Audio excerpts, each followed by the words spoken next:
Cerramos el Ágora con la logística del futuro, conducción autónoma para optimizar las cadenas de suministro. Esta es una mesa, como veréis, sobre la conducción autónoma, qué puede hacer más eficiente, más segura, más sostenible para la cadena de suministro. Y hablaremos de fabricantes, centros tecnológicos, operadores. En este caso modera Esther Borao de ITA y tenemos también a Héctor Cebrián de SESE y Álvaro Arroyo de IECO. Cuando quieras, Esther. Hola.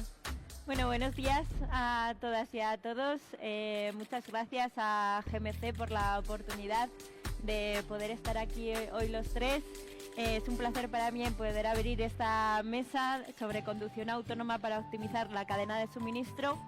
Un tema que conecta directamente con la competitividad industrial, la eficiencia logística, la sostenibilidad y la transformación tecnológica que está sufriendo el transporte y la cadena logística. Me gustaría abordar esta conversación desde una mirada muy aplicada, no hablar solo de lo que es el vehículo autónomo, sino preguntarnos, ¿no?, dónde tiene sentido el poder empezar, qué retos quedan por resolver y cómo podemos entre todos acelerar esta adopción del vehículo industrial y la cadena de valor logística del transporte.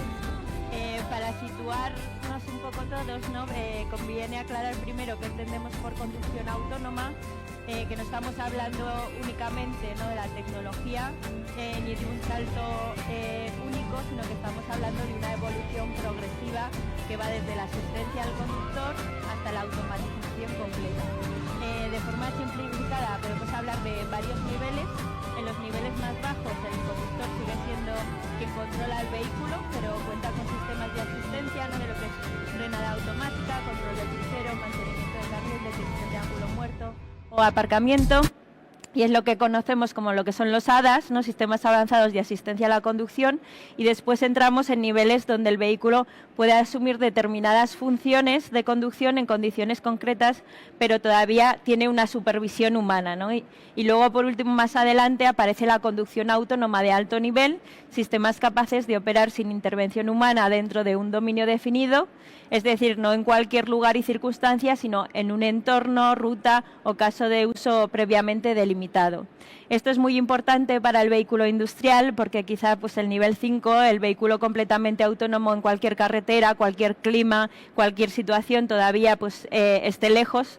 Pero hay casos de uso mucho más cercanos y realistas, patios logísticos, entornos industriales, puertos, minas, canteras, rutas de transporte entre centros logísticos o modelo hub to hub, ¿no? Y en estos entornos la autonomía tiene mucho más sentido porque la operación puede ser más predecible, las rutas pueden estar mejor definidas, el entorno puede controlarse mejor y el retorno económico al final pues puede medirse. Desde el punto de vista no tecnológico, nosotros como centro tecnológico, ¿no?, del Gobierno de Aragón, la conducción autónoma combina pues muchas capacidades, ¿no?, pues desde sensores, cámaras, radar, lidar, inteligencia artificial, conectividad, software embarcado, ciberseguridad, simulación. Es decir, que al final no es solo el vehículo, ¿no?, sino que es un sistema completo, y ahí aparecen grandes retos que tenemos tecnológicos, ¿no? Que antes hablábamos que primero pues es la fiabilidad en condiciones adversas, ¿no?, pues que haya lluvia, polvo, nieve, deslumbramientos o situaciones imprevistas.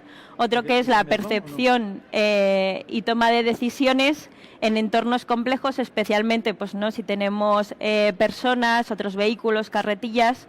Tercero, la conectividad y la comunicación que hay vehículo-infraestructura. Y cuarto, la ciberseguridad, ¿no?, porque un vehículo autónomo industrial es también un sistema crítico. Y quinto, por último, pues la validación y homologación, que como demostramos que estos sistemas pues son seguros, son fiables, son robustos, ¿no?, y escalables. Por eso pues esta mesa al final es tan interesante, ¿no?, porque tenemos tres miradas que son complementarias, ¿no?, desde esa mirada tecnológica y ecosistémica, desde IVECO la visión del fabricante del vehículo industrial y desde SESE la visión del operador de la cadena de suministros, que es quien tiene al final que integrar la tecnología en operaciones reales. Entonces, ¿no?, me gustaría que hiciéramos primero pues una parte de visión, una parte de futuro y por último, ¿no? Pues unas conclusiones que podamos hablar entre todos, ¿no? Y para eso, pues que nos contéis, ¿no? Esto desde el punto de vista de dónde estamos, desde el vehículo autónomo, los distintos niveles y la tecnología, pero no traídos ya a casos reales, a lo que se está haciendo por parte de Iveco y de SESE. Entonces, no, si quieres, para empezar, ¿no? Un poco que nos cuentes, ¿no? ¿Qué retos veis desde Iveco para el vehículo autónomo, ¿no? Y dónde veis esos primeros casos de uso más realistas, ¿no? que puede haber? Bueno, muchas gracias GMC por la invitación, lo primero. Iveco, para quien no lo sepa, es un fabricante de camiones y autobuses. Solo fabricamos, diseñamos, fabricamos, comercializamos y damos servicio postventa vehículos pesados. Y yo creo que en los últimos años ha habido mucho foco en la movilidad sostenible ligada exclusivamente a la descarbonización. Y nos hemos dejado un poco olvidado otra tecnología que es la conducción autónoma, que tiene un impacto muy grande, como bien decías, en la seguridad, que es uno de los pilares de sostenibilidad del grupo Iveco, pero también en la descarbonización, porque nos va a permitir, y luego yo creo que Héctor lo podrá explicar mejor como operador, va a tener una serie de beneficios muy importantes en cuanto a seguridad, en cuanto a eficiencia y en cuanto al confort o la situación del conductor. Todo lo que tiene que ver con conducción autónoma que mencionabas, nosotros como fabricante vemos que hoy estamos hay una diferencia muy grande, como todo, entre el turismo y el vehículo industrial, y el autobús siempre se tiende a pensar que por tener ruedas es lo mismo, y yo creo que vamos a tener una implementación de la conducción autónoma muy diferente.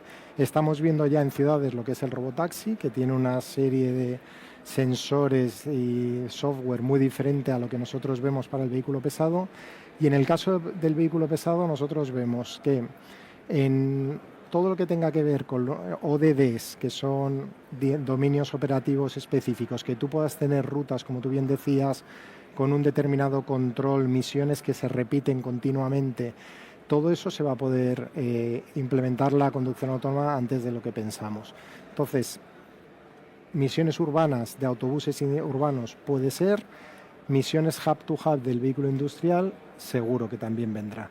¿Por qué? Porque hay operadores logísticos como SESE y otros muchos que tienen 3.000, 4.000 autobuses y camiones, y hay camiones específicos que hacen rutas muy concretas, y eso, todo lo que es la inteligencia artificial, la máquina puede aprender. Entonces nosotros creemos que la tecnología está, y tú ya lo has explicado, el fabricante dentro de la conducción autónoma, tenemos el camión, pero ya sea los LIDAR, los radares, las cámaras de visión artificial, todo lo que es el software, la inteligencia artificial, son parte del ecosistema que luego hablaremos, y estamos en un momento en el que la tecnología es disruptiva. Cada año que pasa, todo lo que te digo de la toma de datos, la percepción, todo lo que son los sensores que toman datos, quien procesa los datos, la inteligencia artificial embarcada, hace que sea mucho más factible que lo implementemos. Yo creo que ahora estamos en la automoción en el nivel 2+, en los coches de alta gama que podamos conducir. Creo que el nivel 3 no se va a capitalizar, con lo cual no veo que se pase al nivel 3, lo que sí veo es que se va a pasar al nivel 4. Esto quiere decir que la máquina aprenderá el ODD, irá sola y habrá una persona, que será un conductor, que esté ahí, y ese conductor lo que va a hacer, evidentemente, ya no va a ser conducir, sino que va a ser un operador. Lo mismo que vemos hoy en los aviones o lo mismo que vemos en los trenes, con lo cual ahí va a haber un cambio de paradigma muy importante. Y por acabar, antes hablabas preguntabas cuáles son los retos, ¿no? ¿Qué retos tenemos ahora? Pues el mayor reto que tenemos es la regulación. Yo creo que aquí hay que entender que Europa tiene un problema, que es que tendemos a tener regulación por cada uno de los países. Se necesita un acuerdo, un marco legal que sea para toda Europa. Primero, sobre responsabilidad civil, porque como el conductor ya no va a ser conductor, va a ser un operador de movilidad, ¿quién es el responsable? Y esto tiene que haber una homogeneidad en toda Europa. También tiene que haber una homogeneidad en cuanto a las pruebas, y estas pruebas que van a fomentar para que se vaya implementando y vaya avanzando la tecnología. Y luego también pues hay un montón de cosas que tenemos que ir viendo para crear, como te digo, una homogeneidad. Con lo cual, Europa tiene que ser un único marco legal. Luego tenemos otro tema que es importantísimo, el reto, que es la infraestructura. Y aquí hay que entender que en el vehículo ADAS 4, que nosotros entendemos que el vehículo va solo, no hace falta para nada tener conectividad. Entonces, ¿por qué hablo de infraestructura? Pues probablemente para el operador sea muy importante que haya una transmisión de datos, porque el vehículo 4, el camión funciona perfectamente solo una vez que el ODD lo ha aprendido la máquina.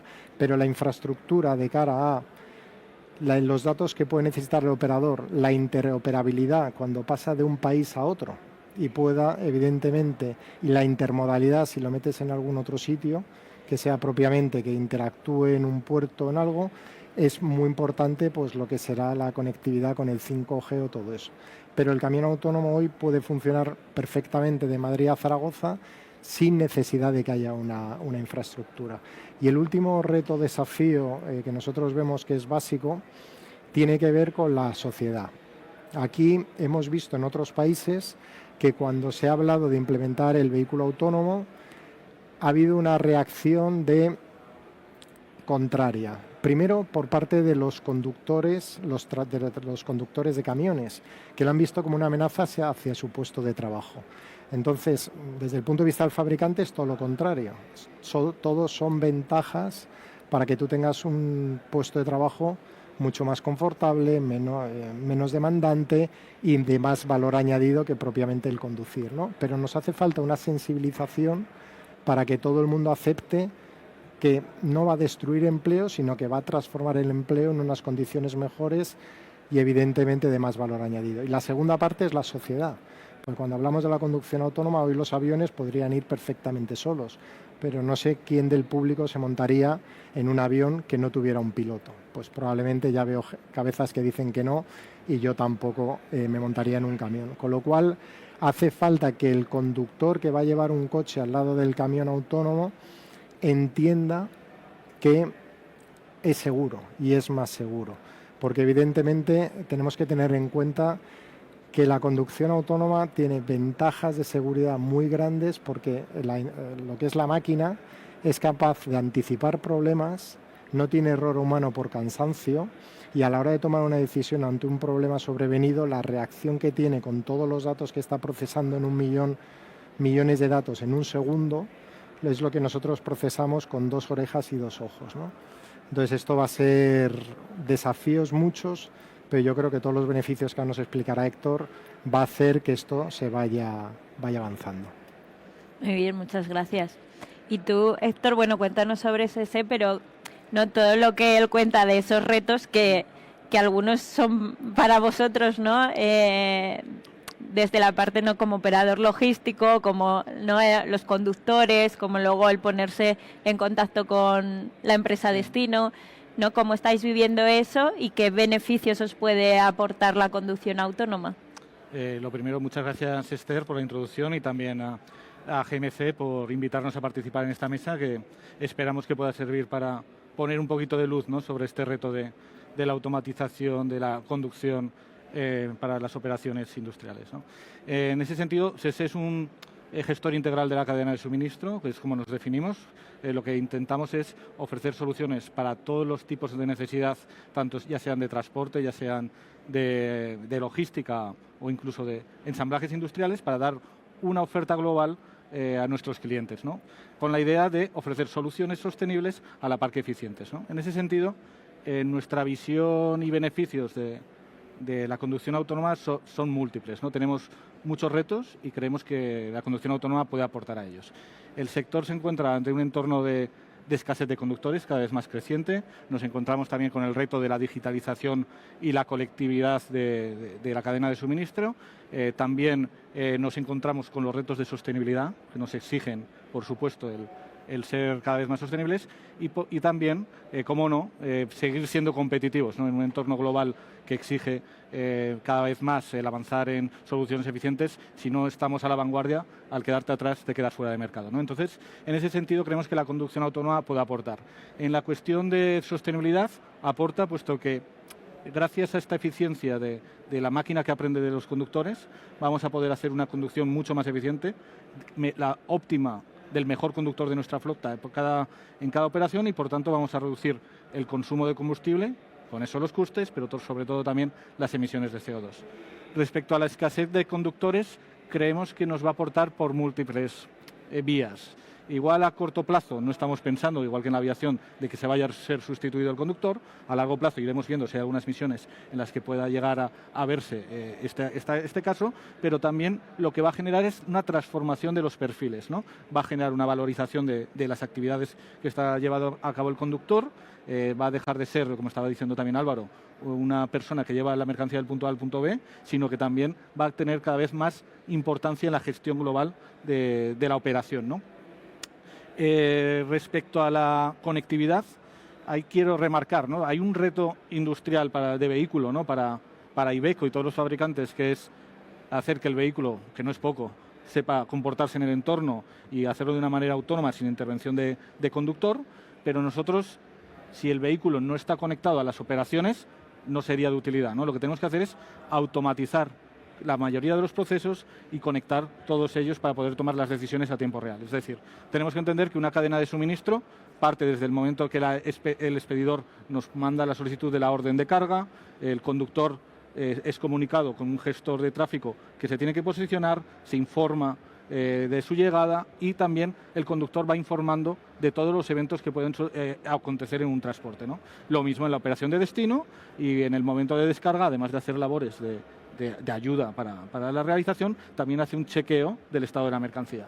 Por tanto, si nos llegamos a plantear que el conductor no va a estar o va a cambiar, deberíamos automatizar y conectar todos estos eventos para hacerlos posibles. Por tanto, hay una labor ingente de acción de innovación, de mejora de procesos, para que esto pueda ser llevado a cabo en un futuro, ¿no?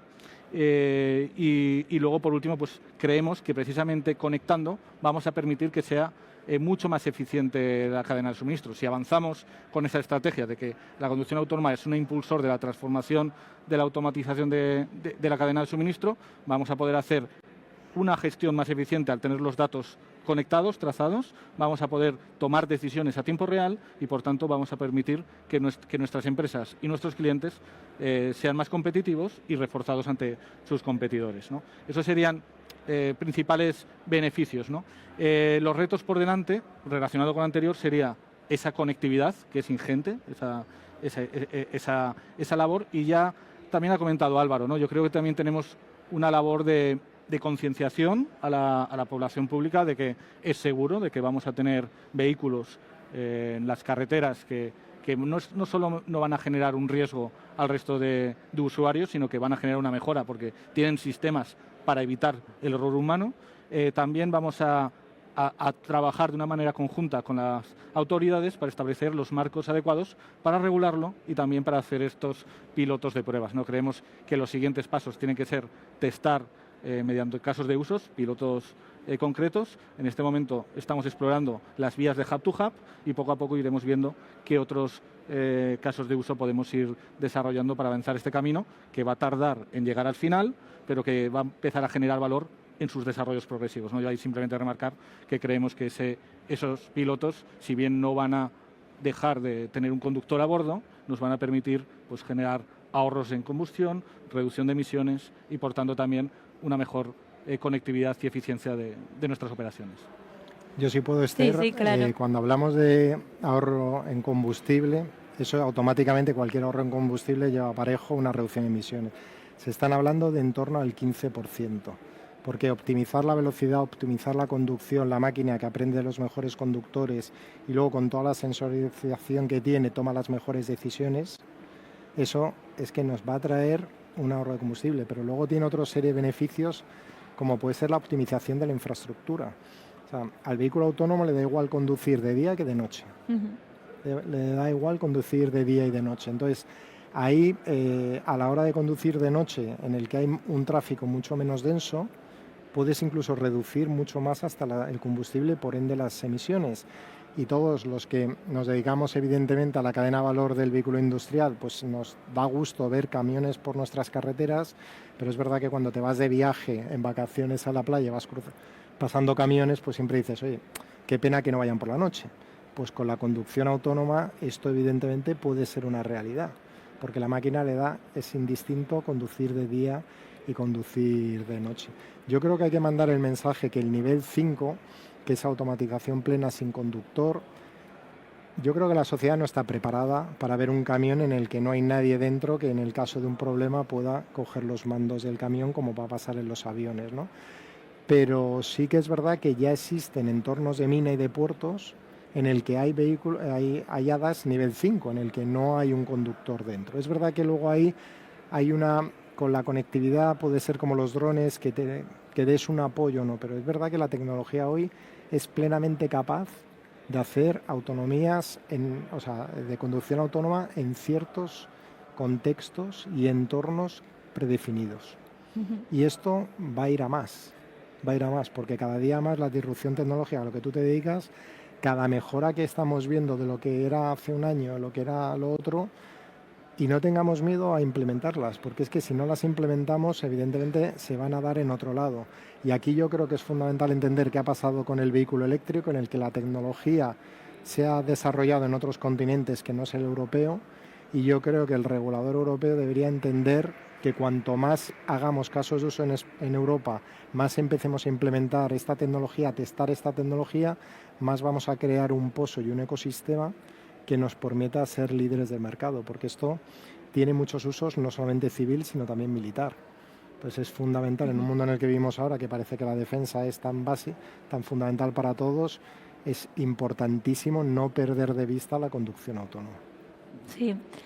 Nosotros, por ejemplo, en lo que es no entornos controlados, no en canteras, minas, obra pública, ahí sí que no estamos ya trabajando en ello con empresas, porque al final no tienes personas alrededor, ¿no? Que esa parte de sensibilización que decíais, y hay también una parte que yo siempre digo, es más fácil empezar algo desde cero que cambiar la cultura de mucha gente, ¿no? Entonces, en la parte de movilidad, que no todo lo que es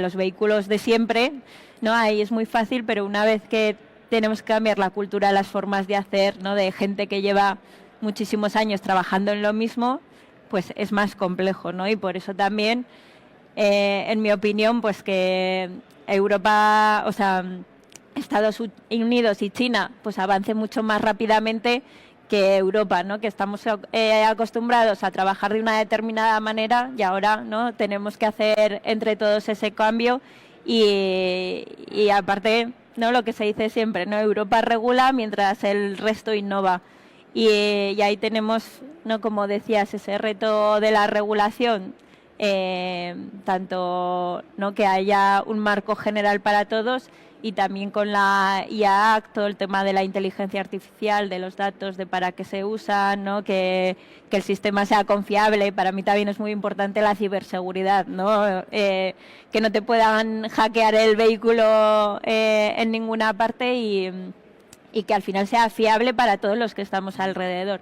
Entonces ahí pues no tenemos grandes retos. Y yo digo siempre que todos estos retos solo se pueden solucionar si trabajamos en colaboración. Al final, ¿no? El informe Draghi también lo decía mucho, ¿no? De que tenemos mucho conocimiento en Europa, pero tenemos que intentar entre todos que ese conocimiento llegue a las empresas y se traduzca, ¿no? En casos reales, y entre todos podamos avanzar mucho más. Pero si el conocimiento cada uno lo tiene en sus cajones y no está a disposición, pues es muy complicado hacer nada, y por eso esa labor de coordinación desde Europa, de que se vayan creando pilotos, se vayan creando hubs para entre todos poder hacer, ¿no? Esa cadena, es muy importante, y también, ¿no? que los gobiernos de cada región y de cada país, pues que lo tengan claro, ¿no? Que o sumamos fuerzas entre todos o vamos a estar por detrás siempre y nos van a adelantar por todos lados. Entonces, un poco, ¿no? Yo ahí quería ese comentario, ¿no? Porque yo creo que tenéis razón, ¿no? La parte de que el liderazgo viene de China y Estados Unidos, pero creo que aún estamos a tiempo, ¿no? De que Europa esté en esta batalla. Lo hemos comentado muchas veces con Álvaro, ¿no? De que igual el tren de la electrificación nos pilló un poco rezagados, podemos decir, y nos va a costar recuperar esa posición, pero aún estamos a tiempo de avanzar en la parte de conducción autónoma. Y un mensaje positivo, ¿no? De que sí que es cierto que Europa a veces tiende a la regulación, ¿no? Pero en España yo sí que entiendo que hay unos factores culturales que nos dan una cierta flexibilidad para avanzar hacia la innovación, hacia las pruebas.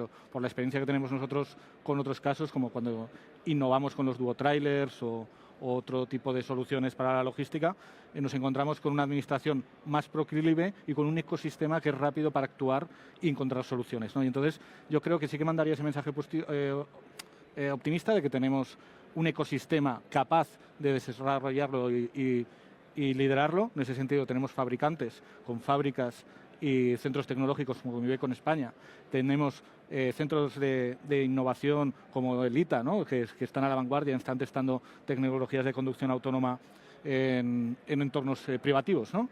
Y tenemos también pues, empresas como OSS que tienen esa gestión de la cadena de suministro global, capaces de poner ese valor del uso final y de esa visión de para qué queremos tener esta conducción autónoma. Entonces, yo mandaría ese mensaje optimista. Creo que lo vamos a ver pronto. Creo que España va a estar a la vanguardia de estas pruebas y, por tanto, que no nos vamos a quedar atrás, sino que vamos a ser capaces de introducirlo. Yo creo que vamos a dar un paso adecuado y que las empresas y instituciones que decidan sumarse pues tendrán una ventaja competitiva frente al resto, puesto que es mejor ir primero que ir rezagado, ¿no?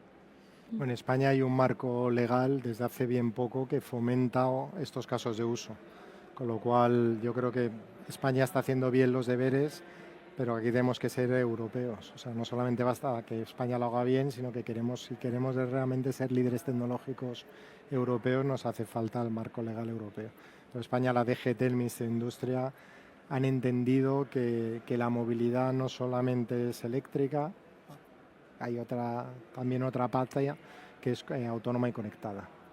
Sí, no, ya hay un poco también, ¿no? ¿Crees que deberíamos reforzar, ¿no? Como Europa para conseguir estar por delante? ¿No? Y también, ¿cómo os estáis preparando para ello?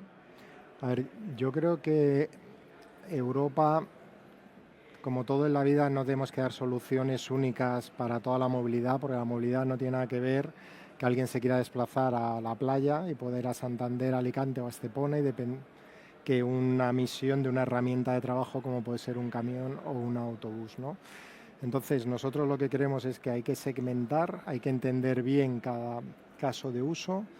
Ahí tenemos el urbano, como mencionaba antes, tenemos antes que el urbano entornos muy concretos que has mencionado tú, como puertos, minerías y todo eso, que eso irá a nivel 5. Hay entornos urbanos donde hay autobuses que van incluso por carriles segregados que pueden ir a la conducción autónoma perfectamente con una persona ahí, por si pasa algo. Y luego tenemos casos de uso como puede ser el hub to hub de un camión que sale y una vez que coge la autopista, la máquina puede hacer perfectamente 200, 300 o los kilómetros que sea por autopista, ¿no? Y luego tenemos otros entornos como puede ser la última milla, en la que creo que lo mencionaba Héctor, es difícil que se vaya a automatizar ahora, pues porque hay una complejidad por peatones, por perros, niños, patinetes, todo tipo de causísticas que te puedas imaginar. Entonces, nosotros, ¿cómo nos estamos preparando? Primero, yo creo que es fundamental que es tener un pozo de conocimiento. Y ese pozo de conocimiento es fundamental que esté en toda la cadena de valor. Entonces, esto, ¿qué viene? La gallina al huevo. Pues es que tenemos que empezar a hacer casos de uso para que toda la cadena de valor seamos capaces de entre todos hablar y aprender de ese caso de uso. Y cuando te digo toda la cadena de valor, te hablo desde universidades, porque necesitamos que salga gente, talento preparada en inteligencia artificial, en desarrollo de hardware como sensoriales, como tú has explicado antes. Necesitamos también los centros tecnológicos, necesitamos los fabricantes, necesitamos los operadores y todo esto tiene que ir muy alineado. Entonces, no nos engañemos, o hay una colaboración público-privada y en tecnologías incipientes en el que todo lo que inviertas probablemente en un año esté obsoleto, 3 años esté obsoleto y tú no vayas a capitalizarlo, lo que nos hace falta es que la administración esté detrás. Tenemos los 2 ejemplos que tú mencionabas, ¿no? Lo de Estados Unidos, incentiva la innovación, China directamente la paga el gobierno y Europa regula. pues es que necesitamos que Europa, en estas tecnologías incipientes que van a marcar el factor de competitividad del futuro, porque es que la conducción autónoma no es una cuestión de si va a llegar, que va a llegar, es cuándo va a llegar y probablemente llegará antes de lo que la gente piensa. Nosotros estamos haciendo pruebas en Estados Unidos y allí no lo harán como lo haremos en Europa por la autopista, allí lo hacen a la grande, meten el camión con pasos de cebra, con viandantes y con semáforos. Entonces ya la tecnología está y la tecnología está avanzando. Hay una disrupción tan grande que lo que hace 3 años pensábamos que era impensable, hoy ya es una realidad. Pero es que en 5 años se va a escalar mucho mayor. Entonces, antes de que se llegue a escalar y ya lleguemos tarde, como decía Héctor, en la electrificación, tenemos que estar aquí para que Europa sea un player. Para mí es colaboración público-privada para empujar al principio, cuando al principio los business case salen negativos, y tenemos que crear un ecosistema, un conocimiento de todo el ecosistema. ¿Y qué crees que nos falta para tener esa visión que tiene Estados Unidos? Bueno, pues, cultura. Hay un tema cultural, un tema... Europa, todos sabemos lo que ha hecho con la industria de la automoción, ¿no?, en los últimos 10 años. Yo creo que hace falta regular menos burocracia, un marco legal claro, con unas reglas de juego claras, pero que cada año no te cambien las normas y nos dejen innovar.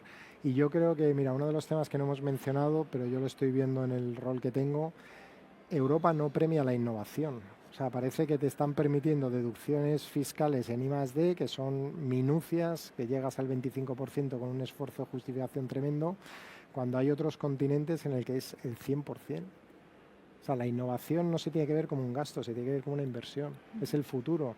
Y en Europa, lamentablemente, no invertimos como otros sitios. Estamos más, las empresas, mucho más focalizadas en las luces cortas, que son los resultados, y muchas veces nos faltan las empresas y Europa, todo lo que es la Comisión Europea, las luces largas.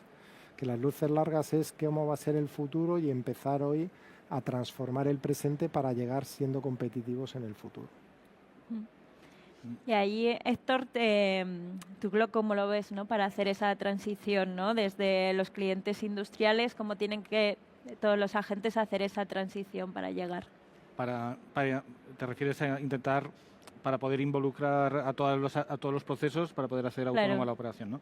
Y bueno, pues yo creo que lo que hemos comentado, ¿no?, es fundamental el avanzar en la digitalización y conectividad, por un lado, es decir, todos los datos tienen que estar compartidos y centralizados. Al final, el camión va a necesitar tener esa interacción con el dato para poder guiarle a dónde tiene que ir, a qué hora tiene que estar, dónde se tiene que posicionar dentro de los almacenes. Por tanto, digitalización es una necesidad previa para poder aplicarla a la operación. Desde los pequeños a los grandes. Desde los pequeños a los grandes, totalmente, todos tienen que estar metidos. Luego deberíamos también, pues, solucionar algunos problemas, ¿no?, lo que estaba comentando antes.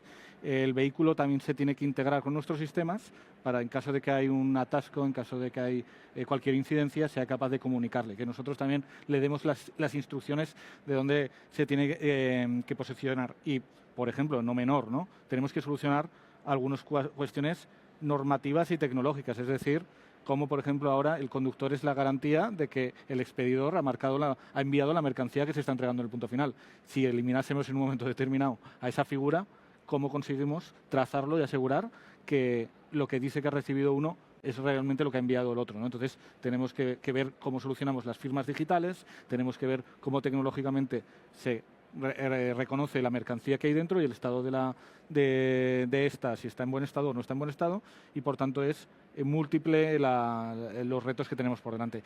Y no solamente lo que estamos hablando de la parte de la industria, ¿no?, que la industria va a tener que conectarse, va a tener que automatizar algunos de los procesos de descarga, también son las infraestructuras, ¿no? Al final pensemos qué va a pasar cuando vayamos a un parking, pensemos cuando vayamos a una estación de servicio, ¿no? Todas esas soluciones a largo plazo tendrán que ir contemplándose de cómo interactúa el vehículo con estas infraestructuras de terceros y, por tanto, yo creo que en estas fases tenemos que estar creando ese ecosistema público-privado, que toda la cadena de valor, no solamente de la logística, sino también de los que suministran la energía, los que suministran la infraestructura, participen para pensar qué es necesario, cuáles son las soluciones e innovaciones que debemos fomentar y también lo que estamos comentando, instituciones que colaboren en la parte de incentivo, tanto vía deducciones como ayudas públicas, como también con marcos normativos que nos permitan experimentar, ¿no? Y eso es la clave, ¿no? La creación de ese ecosistema.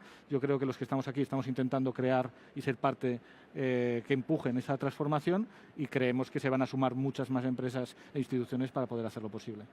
Yo hay una cosa que se nos ha olvidado, pero hablo tanto con Héctor, que siempre lo suele decir él, que pensaba que lo iba a decir. La conducción autónoma es una nueva movilidad. Entonces, lo que no podemos hacer es introducir la tecnología y seguir haciendo las cosas igual que estamos haciendo. Sí, que hay que repensar desde el principio. Entonces, todo el marco normativo se tiene que ajustar a la nueva realidad, y me refiero a los tiempos de descanso. O sea, si el conductor hoy va conduciendo y evidentemente tiene una fatiga, un cansancio, el principal causa de accidente es el error humano, ¿vale? Si mañana eso lo vamos a sustituir y el conductor va a ir echándose una siesta o viendo unos papeles de algo que va a hacer de trabajo logístico, no pueden ser los tiempos de parada lo mismo. O sea, Europa tiene que pensar siempre en la competitividad y cómo ser más competitivos. Entonces, si tú mañana se demuestra que después de casos de uso que la conducción autónoma es mucho más segura, lo que hay que hacer es ajustar el marco normativo para que los tiempos de parada, en vez de ser 4 horas ya, sean 6 horas. Y eso que va a permitir, además, que cada vez más se hagan menos pernoctas del conductor en mitad de una autopista, que yo alguna vez que he hecho una ruta con un operador logístico, pues la verdad que las condiciones son las que son, y las condiciones laborales, y por eso a lo mejor tenemos hoy menos conductores que quieran, porque la gente quiere dormir en casa. La conducción autónoma nos va a permitir que muchas rutas puedan llegar a su casa. Y eso va a tener una serie de beneficios muy grandes. Pero claro, si tú no eres capaz de aumentar los tiempos de parada, pues entonces es como decir, ¿para qué voy a implementarlo? ¿Para qué vamos a hacer una gran inversión los operadores si luego no tengo un retorno económico? Porque es que en Europa somos muy nuestros, ¿no? Lo queremos todo. La sostenibilidad medioambiental, siempre hay que pensar sostenibilidad medioambiental, sostenibilidad económica, ¿no? Y esto hay que ajustar todo para que ese retorno económico se fomente. Y la seguridad del conductor también. Sí, por incidir, ¿no? Lo que estaba diciendo Álvaro. O sea, yo creo que sí que hay unos retornos, y hay unas partes normativas y hay unas partes que son ya de la pura tecnología, ¿no? La parte normativa, vale, sí, es cierto lo que estabas comentando, ¿no?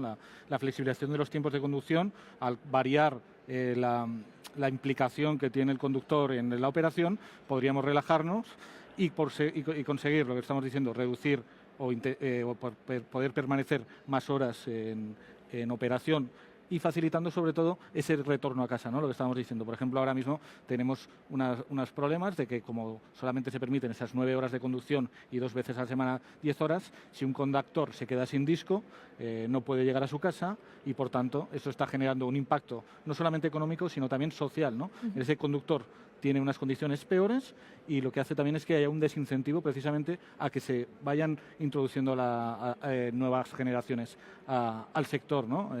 Una de las cuestiones que nos dificulta el que haya un relevo generacional es esta, las dificultades y las condiciones. Si conseguimos que gracias a la tecnología puedan dormir en casa, probablemente estaremos facilitando para que haya más gente interesada.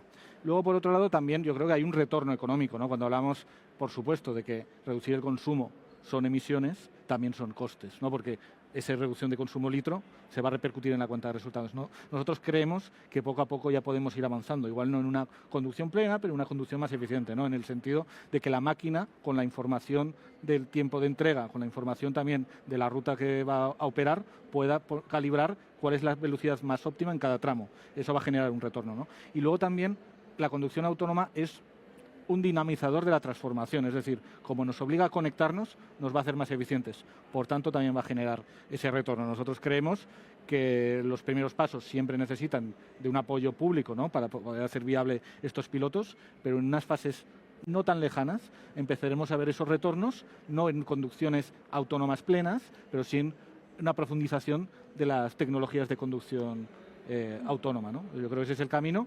Creo que además necesitamos un aprendizaje de cómo hacerlo más eficiente, y por tanto para nosotros es una apuesta el avanzar e intentar que nuestra empresa y nuestro país estén a la vanguardia y crear ese ecosistema que lo haga posible. Sí, o sea, yo siempre digo, ¿no?, que al final o nos movemos eso en ecosistema y colaboración, porque al final necesitamos masa crítica, necesitamos muchos agentes que estén por la labor de sumar, porque antes no, igual teníamos un problema, pero yo creo que desde que llegó la pandemia los problemas bueno, vamos a llamar los retos, ¿no? Los retos de las empresas se han multiplicado y al final, ¿no?, si sumas conocimiento de otras personas, incluida la administración pública, desde esa agilidad y esa ayuda a la innovación, pues iremos más rápido, sino con masa crítica, si no es imposible que lleguemos, ¿no? Entonces, ya para terminar, ¿no?, un poco, ¿no?, como conclusión desde cada uno, ¿no?, ¿qué pediríais cada uno o qué diríais para que todo esto suceda con mucha más agilidad, mucho más rápido, que todo esto que soñamos sea realidad cuanto antes, ¿no? ¿Qué pediríais? Bueno, yo creo que lo hemos tocado ya todo. Yo diría que la conducción autónoma ya es desde el punto de vista tecnológico, es una realidad. Entonces o te sumas hoy y mañana vas a ser un líder, o nos va a pasar como todo el tema de baterías en el vehículo eléctrico, pues alguien nos marcará luego la pauta y la tecnología será fuera de Europa. Entonces hay que empezar ya con casos de uso, hay que empezar ya a fomentar todo el tema de financiación, colaboración público-privada, pero aquí hay que hablar claros, es financiación pública. Estos son unos TRLs que ninguna empresa es capaz de. Y luego, cada vez más, no sé si pasa igual en el coche y también en el camión, el fabricante estamos dejando de ser la parte del epicentro antes el vehículo era el fabricante.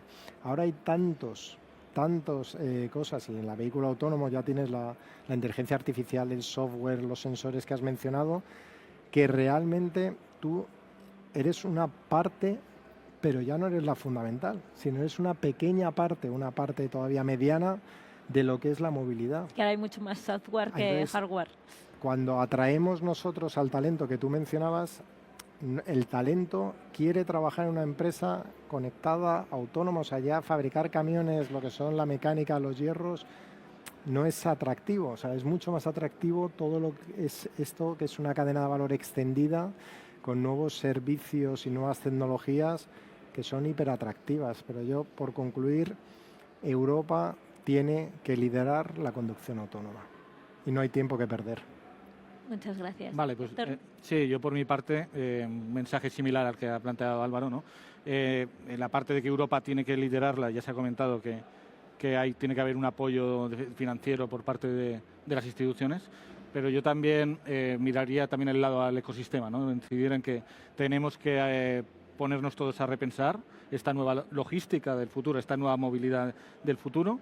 Que cada una de las partes aporta valor, que no puede ir uno solo para llegar a aplicar la conducción autónoma a las operaciones logísticas, y que por tanto comencemos juntándonos, debatiendo y lanzando pilotos que nos empiecen a dar conocimiento y, lo que decíamos, también seguridad a instituciones y a sociedad de que esto es positivo, que es seguro y que va a tener también un beneficio de retorno económico para las industrias nacionales y europeas, que son tan necesarias en un mercado global en el que parece que estamos perdiendo posición, y que por tanto tenemos que movernos ya para aprovechar esta oportunidad y permanecer en la primera liga, ¿no?